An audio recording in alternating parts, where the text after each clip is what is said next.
Sa vama je Nikola iz Game Centra, a pred vama su Redragon gamerske slušalice H310. Ovaj headset posjeduje 7.1 virtual sistem koji će vam pružiti veoma detaljan zvuk.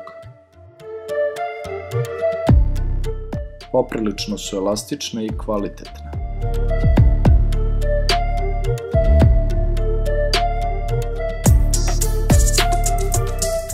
Povezivanje preko USB kabla.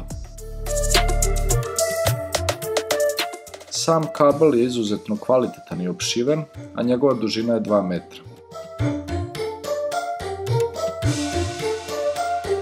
Zahvaljujući prilično mekanim i kvalitetnim ušnim jastučićima, ovaj headset je udoban i nakon višečasovnog korišćenja.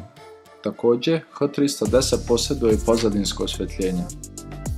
Kao što vidimo, boja je crno-crvena, a prečnik zvučnika je 50 mm.